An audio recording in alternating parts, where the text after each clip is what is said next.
آمين آمين وراضي وكل الصلاة والسلام الفاتحة. أعوذ بالله من الشيطان الرجيم بسم الله الرحمن الرحيم الحمد لله رب العالمين الرحمن الرحيم مالك يوم الدين إياك نعبد وإياك نستعين اهدنا الصراط المستقيم صراط الذين أنعمت عليهم غير المغضوب عليهم ولا الضالين. والسلام عليكم ورحمة الله وبركاته. Assalamualaikum warahmatullahi wabarakatuh.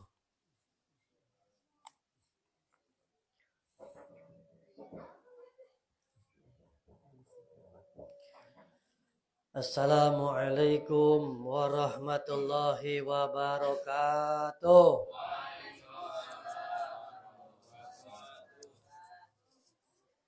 Bismillahirrahmanirrahim.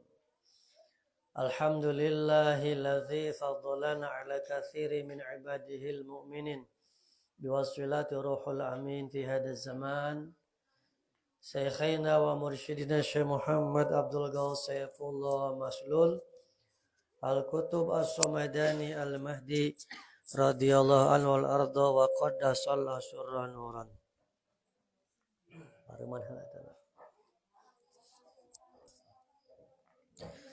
Summa alhamdulillah alladzi fadala ba'da ibadihi bi'ulumil ilahiyyah wa ta'arafa biha ilaihi bi syumusil ma'arifi wa anwaril irfaniyat wa habahu biha ilaihi mahabbatan fihi hatta la yara biha siwahu wa wallahu biha ilaihi bi karamatihi wa bi ma'unatihi wa bi karamatil wilayah. Asyhadu an la ilaha illallah wahdahu la syarikalah wa asyhadu anna sayyidana Muhammadan abduhu wa rasuluh alladzi la nabiyya ba'dah.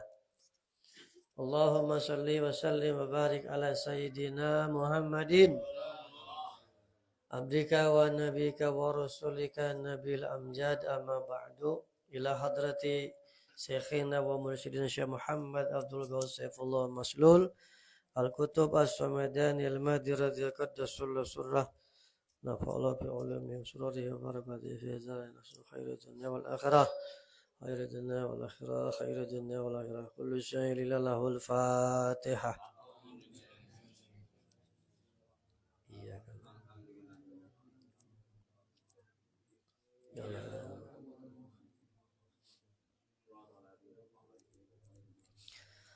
Yang sangat saya hormati Guru Agung Syekh Mursyid kita Pangarsa Abah. Yang saya hormati Al-Mukarramin hadirin wal hadirat, zakirin wal zakirat, ikhwan, akhwat, Thariqah Qadiriyah Naqsyabandiyah Mahad Suryalaya Sirna Rasa, para pecinta kesucian jiwa yang sedang menuju hakikat keikhwanan. Kita berdoa kepada Allah, berwasilah kepada Syekh Mursyid kita Pangarsa Abah, khususnya pemangku manakib semuanya, ikhwan akhwat, Raudhah Merah Putih Istiqomah Bangun Rasa, Kampung Cijengkol, Desa Wangunsari, Kecamatan Lembang, Kabupaten Bandung Barat. Umumnya semuanya yang hadir, yang mendengar, yang menyimak, yang niat hadir tapi tidak bisa hadir, dengan syafaat dan ridhonya Syekh Mursyid kita, Allah jadikan semuanya pribadi-pribadi yang barokah, panjang umur, sehat walafiat. Apapun hajatnya Allah ijabah. Diberi rizki yang mudah dan berlimpah, yang datangnya dari segala arah untuk bekal ibadah dan bekal dakwah. Dijaga dari segala musibah dan keburukan fitnah. Diberikan kekuatan istiqomah, muttaba'ah kepada ahli silsilah. Al-Fatihah. A'udzubillah. Iyyaka na'budu. Shiratal ladzina an'amta 'alaihim ghairil maghdubi 'alaihim waladdallin. Hadirin wal hadirat ikhwan akhwat yang saya hormati, ketika ada yang mengatakan jangan belajar thariqat dulu, fikih dulu benerkeun gitu. Nah, saya ingin menyampaikan pengalaman di lapangan. Ketika saya akan menyampaikan talqin dzikir di Masjid Sirna Rasa, Baitus Sirri, maka ada jamaah yang kritis kelihatannya. Sambil menunggu jamaah yang lain, orang itu mengacungkan tangan. Pak Kiai, mohon maaf saya mau tanya. Ya monggo, saya bilang silakan Pak. Mau nanya apa? Dia nanya gini, apa syarat talqin dzikir? Nanya gitu. Syarat talqin dzikir. Saya tanya, cuman itu? Ya. Itu meyakin jawaban dari para sahabat. Bahkan saya tidak menyiapkan jawaban, tapi begitu menunduk Robito, saya spontan itu. Saya yakin petunjuk dari para sahabat itu. Karena kan menyampaikan talqin itu tidak sembarangan, Pak. Satu, mesti Robito dulu sebelum menyampaikan. Kedua, SOP-nya wajib mengucapkan yang mentalkin saudara-saudara adalah para sahabat. Saya hanya dipinjam mulut saja. Jadi Bapak Ibu berhadapan dohir dengan saya, tetapi ruhani di hadapan para sahabat. Saya menyampaikan gitu. Nah, ketika ada pertanyaan apa syarat talqin, maka saya jawab spontan ketika itu. Syarat talqin cuma 2. Syarat untuk ngambil talqin cuma 2. Ini menurut pemahaman saya ya. Kalaupun ada berbeda, silakan monggo, tidak masalah. Tapi ini jawaban dari lisan saya. Syarat talqin dzikir cuma 2. 1, merasa banyak dosa. 2, akan mati. Sudah segitu. Maka saya balik nanya. Cung, jamaah yang duduk di hadapan saya yang tidak punya dosa. Tidak ada yang ngacung. Yang merasa banyak dosa, ngacung. Yang merasa akan mati, ngacung. Makanya syarat talqin cuma 2. Merasa banyak dosa dan merasa akan. Maka yang merasa banyak dosa dan merasa akan mati wajib mengambil talqin. Tidak ngomong lagi. Itu jawaban yang Masya Allah. Dari para sahabat yakin itu. Nah, jadi termasuk syarat bertarekat ya itu juga sama. Karena berbicara tarekat intinya talqin. Ya, apapun Anda menjelaskan keilmuan, kalau tidak melalui pintu talqin, tidak akan ada manfaidah.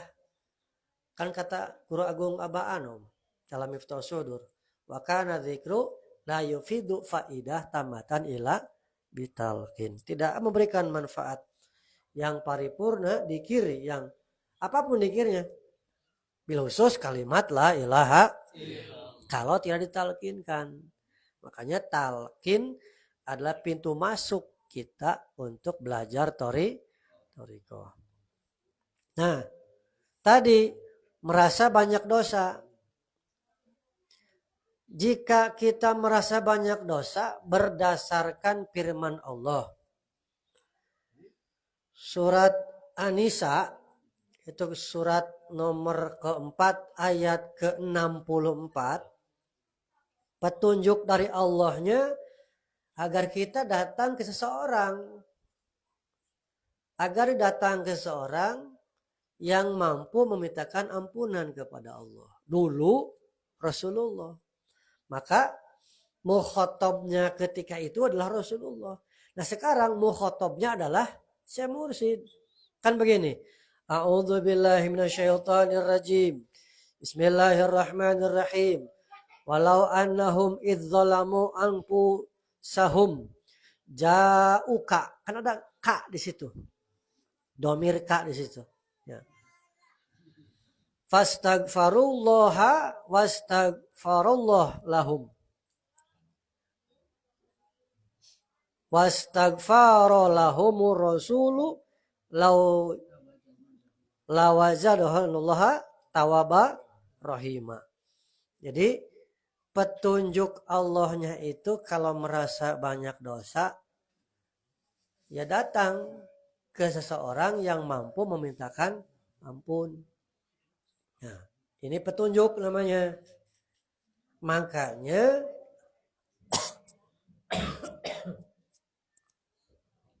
berbicara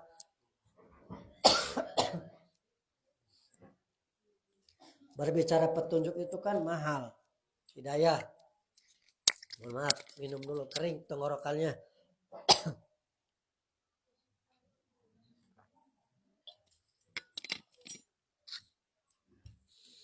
Saking mahalnya petunjuk, Bapak Ibu, kata bangsa begini, sini.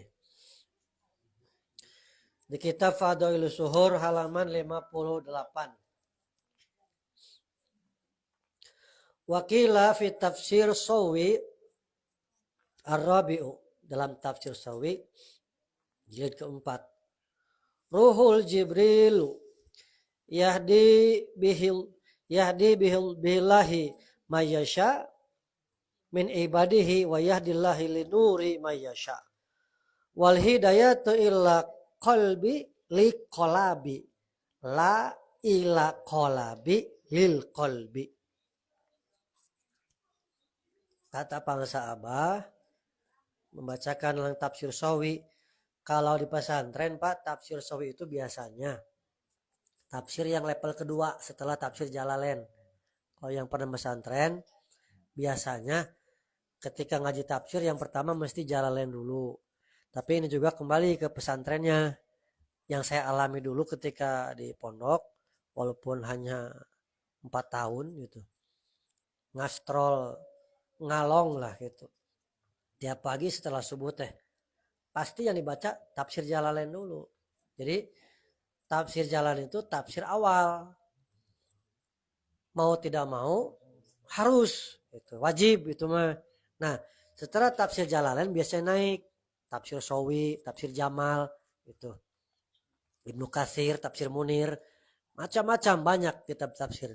Nah, pangarsa Abah di sini mengutip tentang penjelasan tafsir Sawi itu pada jilid keempat, bahwa Ruh Jibril itu memberikan hidayah dengan izin Allah kepada siapa saja orang yang dipilih olehnya, yang dipilih oleh Allah di antara hamba-hamba Allah. Makanya ujungnya wa yahdillahu linurihi mayasya, dan hidayah Allah itu ya, cahaya hidayah itu Allah memilih kepada siapa yang dipilih olehnya. Nah, wal hidayah, dan hidayah itu datangnya ila qalbi li qolabi, datangnya kepada hati, kemudian kepada jasad. Sampai sekarang saya tanya, yang datang ke sini duluan itu jasadnya apa ruhnya? Kalau ruhnya tidak merasa terpanggil, tidak akan datang. Jangankan yang jauh, yang dekat juga tidak akan datang. Bukti yang terpanggil manakiban malam hari ini ruhani Bapak Ibu, yang datang ke sini duluan ruhaninya. Sehingga karena ruhaninya sudah ngumpul di majelis manakib ini, maka jasadnya ikut datang ke sini. Maka kata bangsa Abah, hidayah itu wal hidayatu ila qalbi li qolabi, dari hati kepada jasad. La ila qolabi lil qalbi, bukan dari jasad kepada hati. Jadi petunjuk Allah seperti itu rumusnya. Nah, makanya kita bersyukur oleh Allah di antara orang-orang yang dipilih menerima hidayah talqin dzikir plus mau mengamalkannya. Yaitu selanjutnya, ini sebenarnya saya ingin melanjutkan materi yang kemarin. Materi di Masjid Al-Falah. Tapi nanti kasihan yang datang nanti pasti kelewat. Jadi artinya nanti manaqib al-falah meneruskan materi yang kemarin. Sekarang materi baru saja ya. Karena kalau nanti manaqib al-falah kemudian kelanjutan dibahas di sini, nanti nggak nyambung ketika di sana, kasihan. Ya, saya ingin setiap manaqiban di al-falah atau di sini nyambung pasal ini supaya nanti wawasannya itu jelas. Ya, jadi wawasannya luas, dalam, mau beramal soleh, akhlaknya juga kaurus, akhlaknya kaurus gitu. Karena harapannya seperti itu. Malam hari ini kita masih di halaman 58. Kitab Fadlul Suhur versi analog. Qala Syekh Muhammad Abdul Ghaus fi kitabihi. Qala Syekh Al-Arif Billah Al-Imam Suhrawardi rahimahullahu ta'ala wa fi salati sirul mi'raj wa huwa mi'rajul qulub wa huwa mi'rajul qalbi. Tulisannya sudah nggak jelas ini, pengaruh mata. Ini kata pangsaabah nih. Fi salati sirul mi'raj.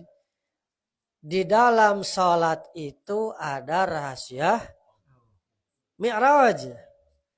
Fi salati sirul mi'raj. Di dalam salat itu ada rahasia mi'raj. Apa itu mi'raj? Naik, artinya naik. Wa huwa mi'rajul qalbi, yaitu naiknya ingatan hati kepada Allah. Nah, maka lahirlah definisi sholat 2. Bu, halo, hadir, ayah, coba santri, ayah santri Jagat Aras, ayah. Santri Sirnarasa, ayah. Mana Ipah, mana? Jumput, di sini lengkap ya. Saya ingin coba saya dikasih hadiah 50.000 yang bisa menjelaskan takrif definisi sholat secara fikih dan definisi sholat secara hakikat. Coba ke depan, Ipah. Lubna. Ayo. Sanggup tuh?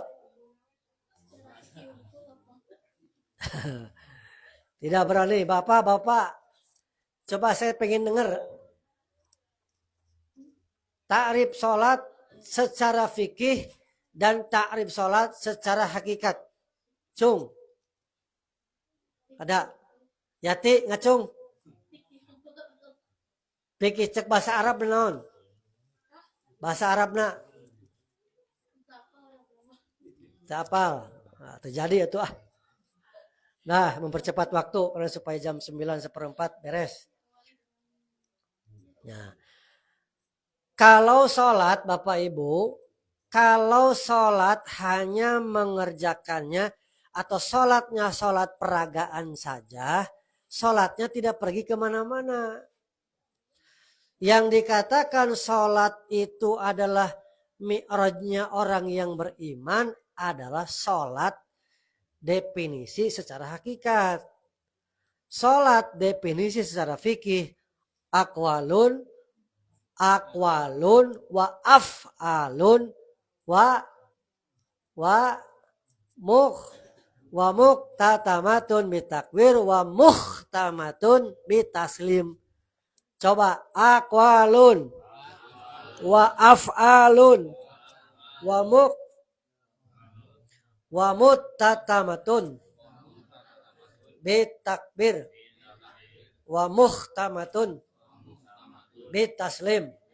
Salat secara fikih adalah ucapan, perbuatan yang sudah ditentukan, yang di dalamnya ada rukun syarat dan hal yang membatalkan. yang diawali dengan takbiratul ihram ditutup dengan itu sholat. Kalau secara terjemah letterlek tidak seperti itu. Tadi mah hanya penyempurnaan saja, ucapan, perbuatan yang sudah ditentukan. Lain sekayang dewek lain. Ya. Yang mana perbuatan dan ucapan ini di dalamnya ada rukun, ada syarat, ada wajib, dan hal-hal yang bisa membatalkan. Ya.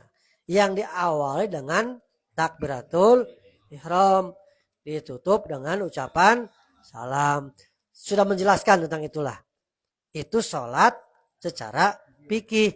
Namanya sholat raga. Sholat raga. Peragaan sholat.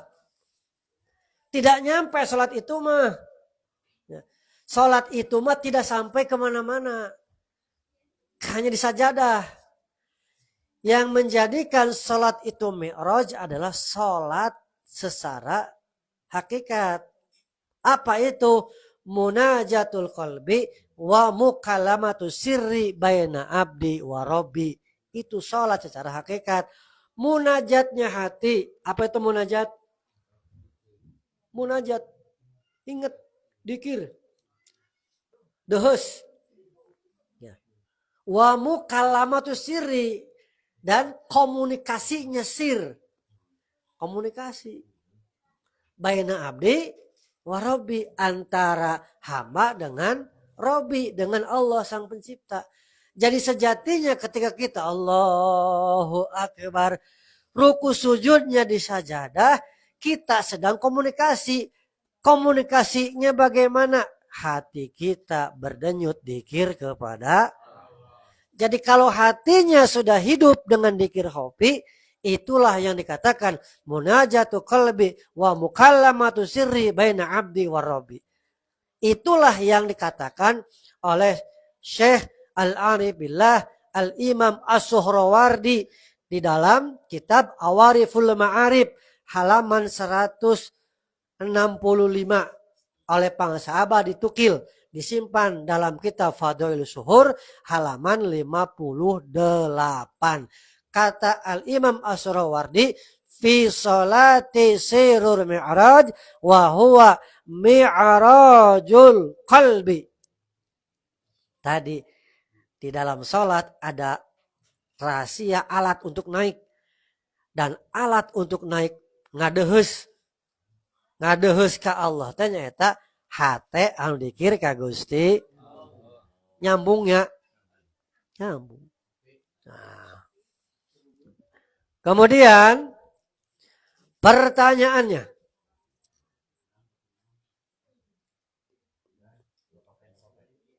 Sok ngopi kadinya mumpung aya. Bentar ini saya kemarin nulis.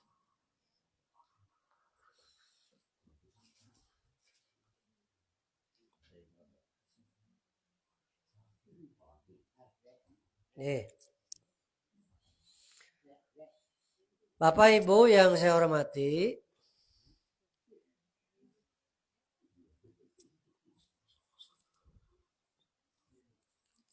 sok ngopi adanya.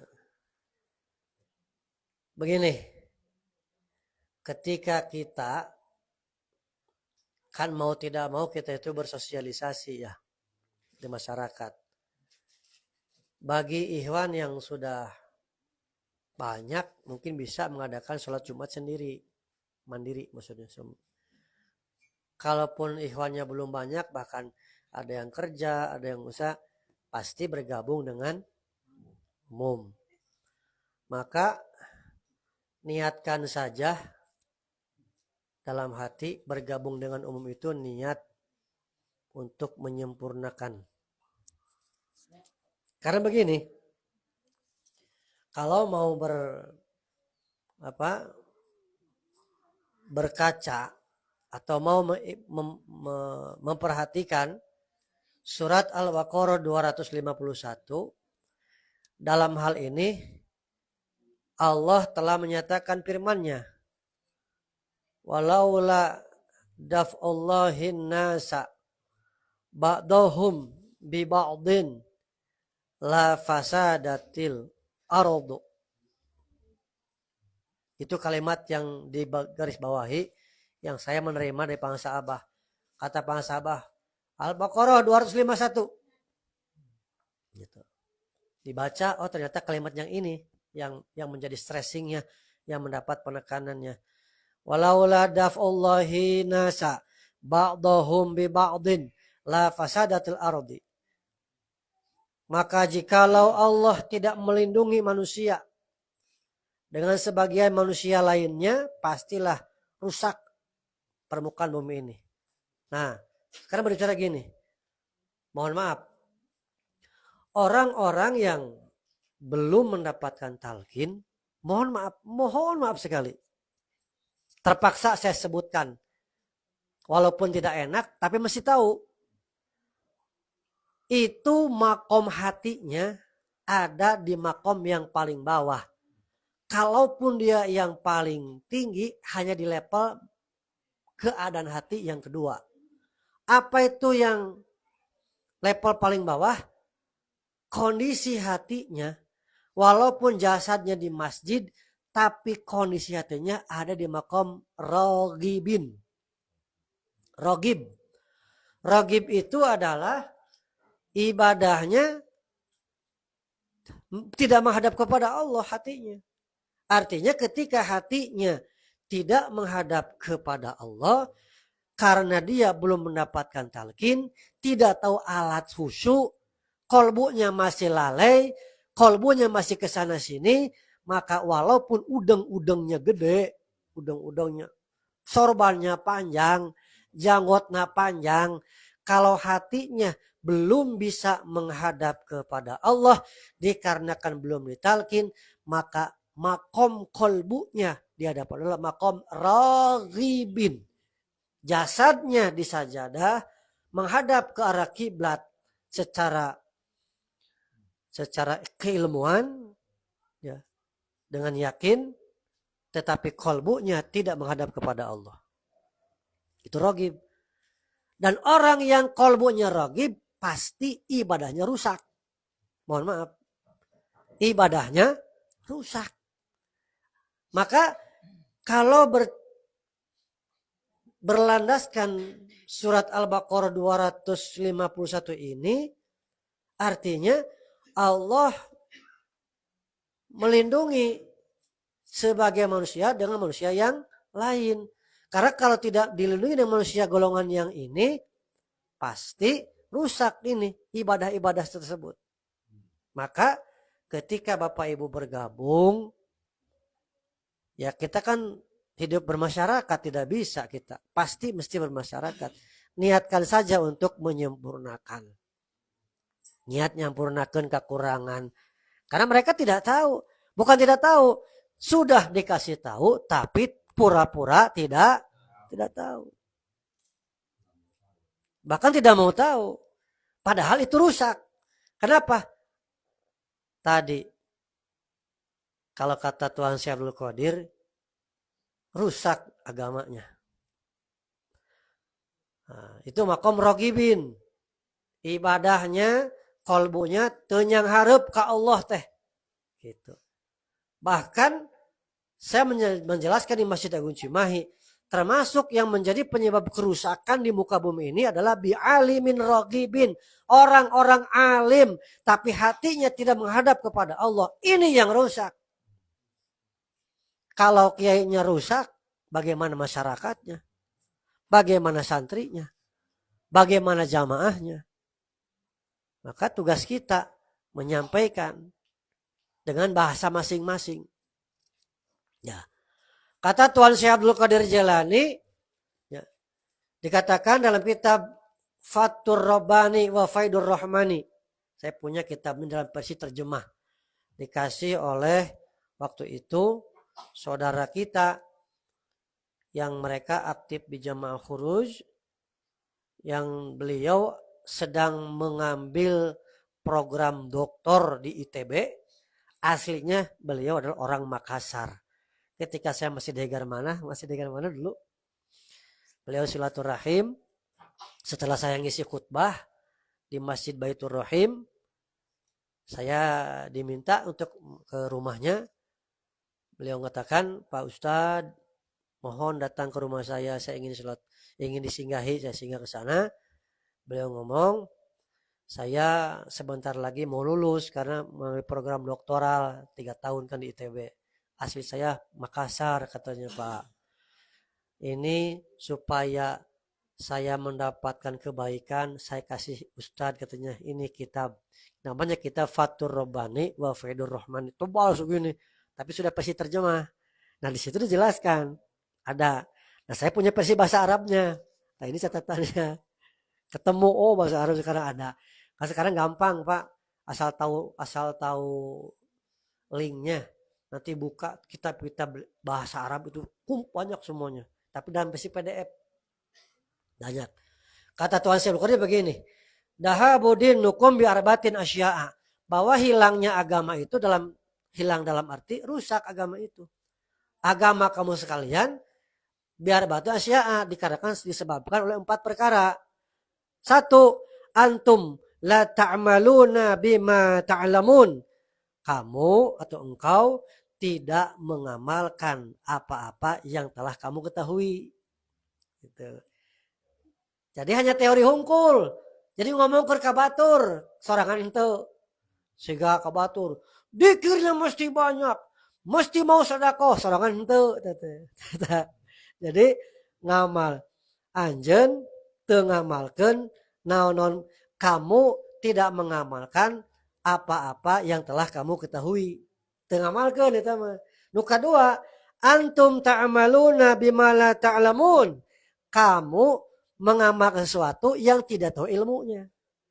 Nu kahiji mah nyaho ilmu teu daek ngamalkeun. Ari nu kadua mah daek ngamalkeun tapi teu nyaho ilmu. Gitu. Rusak agama teh gitu mah. Karena dia meraba-raba. Beragama itu mesti jelas sanadnya. Sanad ilmu dapat dari mana? Karena nanti berpengaruh kepada amal. Nah, bersyukurnya saya ngomong di mana-mana. Orang yang sudah ditalkin bukan hanya sanad ilmu, tetapi sanad ruhaninya sampai kepada hadrat Rasulullah. Itu beruntungnya. Orang yang sudah ditalkin itu. Sanad ilmunya sampai ke hadrat Rasulullah. Sanad ruhani pun sampai bahkan masuk ke dalam lingkungan keluarga Ahlul Bait Rasulullah. Dari jalur nuriyah. Nur bukan duriyah. Jadi nuriyatur Rasul sallallahu alaihi wasallam. Orang yang sudah talqin adalah keluarga Rasulullah sallallahu alaihi wasallam dari jalur nur, jalur ilmu. Dengan biasbab talqin, dengan sebab talqin dari guru mursyid. Nah, itu yang kedua. Yang ketiga, antum la tata'allamuna ma la ta'lamun. Nukatilu mah tidak ngaji, tidak mau mengetahui hal-hal yang tidak diketahui. Jadi ngarasa cukup ku ilmu anu guys, aya tidak ngaji, ora gelem ngaji, wong Cilacap, ngerti ora son? Ora. Nur Cilacap banyak ini. Yo wis. Jadi lamun orang gelem ngaji ku termasuk uang kang rusak agama. Ngerti son? Ngerti. Ini ngaji supaya enggak ngantuk sekedar malam masalahnya ini. Ya. Yang keempat, antum tamna'una nasa min ta'allami ma la ta'lamun. Jadi suka melarang orang lain beramal, tetapi dianya sendiri tidak tahu ilmunya. Gitu. Dia melarang Pak Dede, tong dikir gudak-gedok gitu. Tong dikir oyak-oyakan gitu. Nah, orang yang ngelarang itu tanya, Bapak ngelarang-larang saya, tahu ilmunya? Oh, saya tidak tahu, dah aneh saja. Hanya sebatas ngomong aneh. Ngelarang orang lain beramal dengan suatu amal ibadah Sementara dia ngelarangnya itu tanpa tahu dasar ilmunya. Landasan hukumnya tidak paham. Banyak apa sedikit yang begitu? Banyak pendengar sekarang. Menghujat kepada Abah Aos. Wah, Abah Aos begini, begini, begini. Kan dia tidak tahu dasarnya. Satu, belum tentu tahu dasar. Dua, sudah tahu pun belum tentu mengerti. Tiga, tidak ada tabayun dulu. Kan itulah golongan orang perusak agama sebenarnya. Mencari makan dari menjelek-jelekan ulama. Ini yang repot. Kan urusan YouTube tujuannya mencari apa? Mencari follower, pengikut. Supaya tambah banyak. Ujung-ujungnya menambah follower, dimonetisasi. Monetisasi supaya cair cuan. Nah, yang menjadi pertanyaan, apakah dia tidak malu? Kepalanya pakai peci, bahkan pakai udang-udang, pakai sorban. Dia menjelek-jelekkan di media sosial tanpa tabayun, tanpa dasar ilmu, dengan tujuan supaya mendapatkan penghasilan dari YouTube-nya, berarti dia makan dari hal yang diharamkan. Makan dari hal yang diharamkan. Najis itu gitu. Kalau mau cari uang yang halal, ya. Ini kan banyak sekali seperti itu. Supaya viral. Supaya ketika kontroversi. Kenapa tidak tabayun dulu? Bertanya. Karena berbicara sufi itu. Terkadang perbuatannya memang. Tidak bisa dipahami dengan secara umum. Ya. Jangan ya. Kita mah jangan seperti itu. Kalau mau cari duit.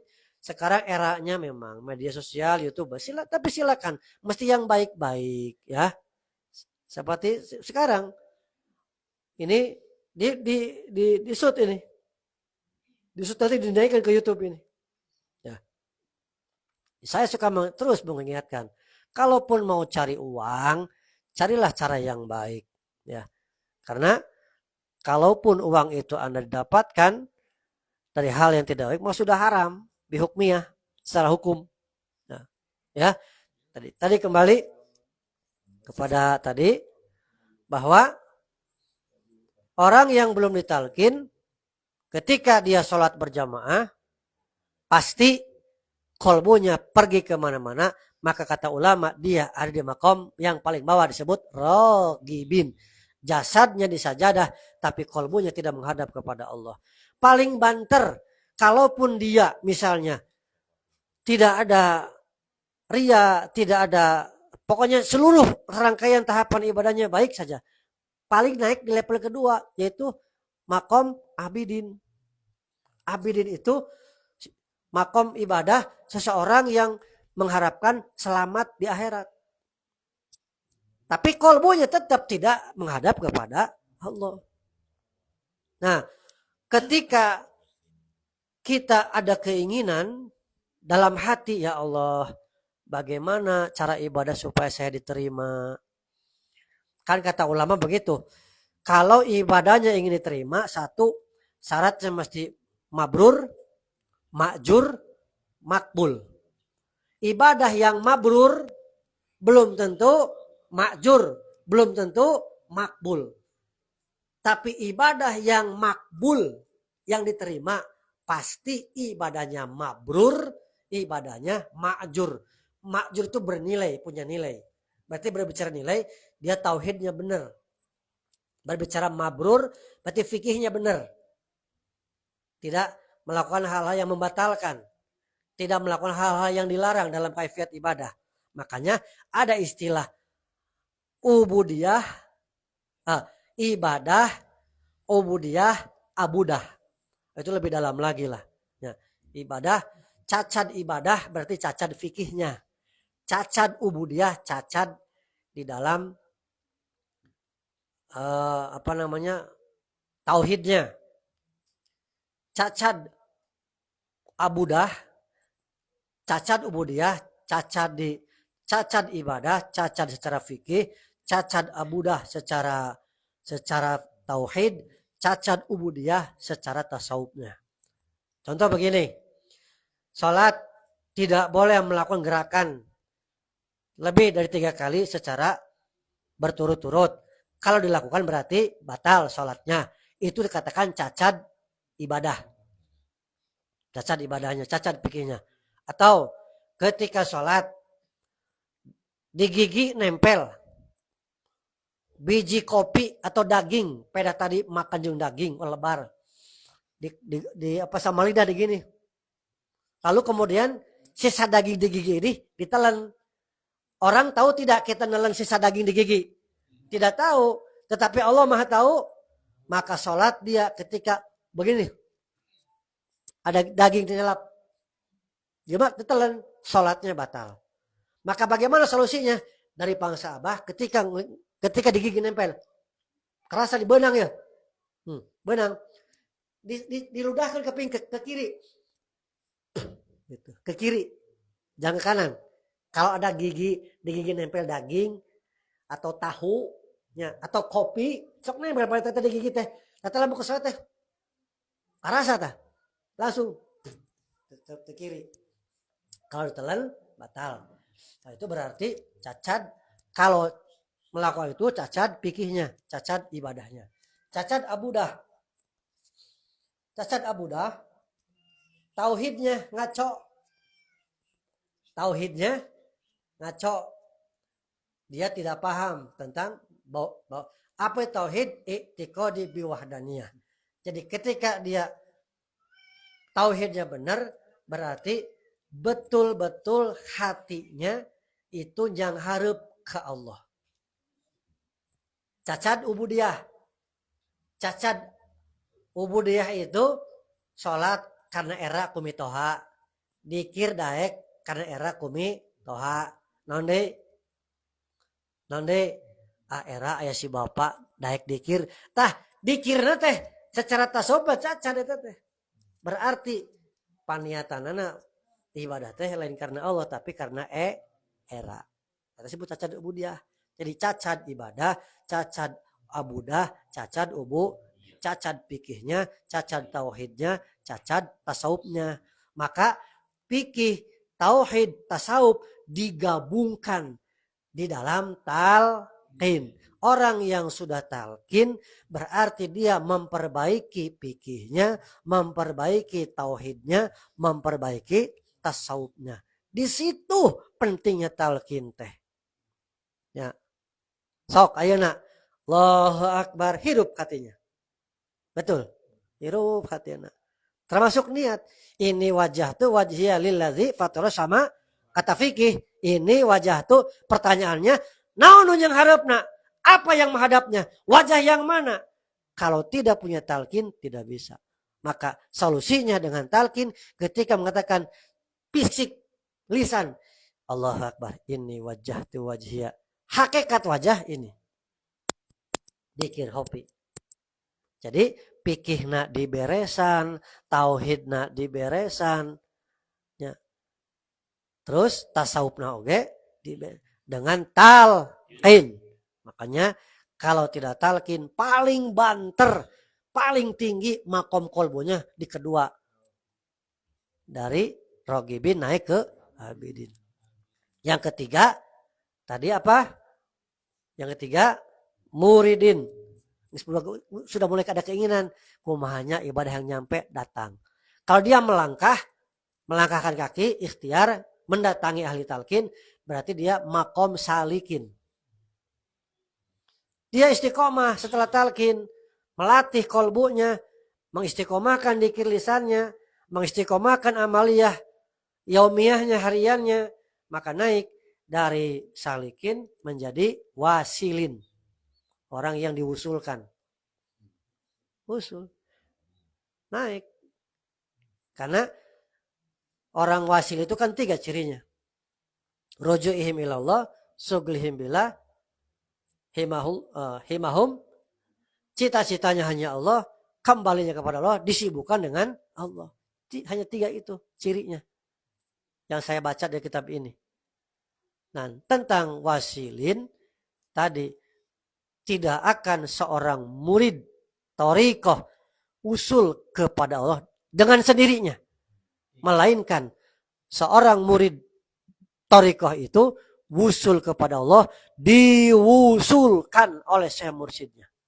Ya, Jadi jangan legeg, jangan sok iye asa pangheueuna.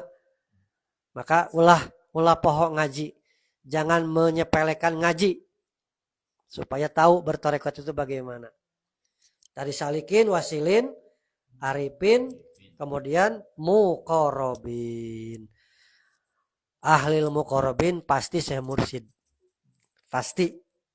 Nah kita mah bisa jadi ada di makom salikin atau wasilin atau naik dari arifin. Muqarrabin bisa. Tapi ada tahapan lagi. Sebagaimana manqobah. Manqobah juga dalam manqobah dikatakan setiap Idul Fitri Tuan Syekh Abdul Qadir Jalani mewusulkan murid-muridnya. Kan bertahap itu. Karena kalau mengatakan bagaimana ciri seorang yang sudah wasil ilallah dari para sahabat, kalau 9 pilar peradaban sudah meraga sukma menjadi akhlak keseharian, itulah ciri wasil di hadapan Allah. Kan heseknya. Kadang naik, turun deui, kadang bisa turun deui. Artinya eta teh salik. Jadi salik mah taroki tanazul. Kalau sudah netap dihina geus teu aya nyeri hate, dipoyok geus cicing, eta teh mulai naik dari salik jadi wasil. Naik. Cuman eta kan artinya perlu mujahadah lagi. Ya. Alhamdulillah. Enaknya ngajinanya tengah goreng batur kieu mah tapi mengungkap perjalanan kita. Kudu kumaha orang bertorekat teh. Karena kalau kita ngaji nunjuk-nunjuk orang, ujungna jelek-jelekin orang itu kesurupan. Orang kesurupan itu ilmunya jadi padam. Ilmu itu cahaya. Tetapi kalau itikadnya tidak baik, maka cahaya itu padam. Artinya jangankan bisa memperbaiki orang, dirinya sendiri saja geningan teu bener wae padahal jago dina ilmuna misalnya. Seperti itu ya. Na'udzubillahi min dzalik. Jadi saya mah yang dipegang apa yang disampaikan Pak Sabah sejak dulu. Kalau ngomong kamu jangan untuk orang lain, tapi untuk diri kamu sendiri. Orang lain mau dengar silahkan, tidak juga suka-suka. Tapi tugas kamu hanya menyampaikan saja. Terima kasih, semoga bermanfaat. Assalamualaikum warahmatullahi wabarakatuh.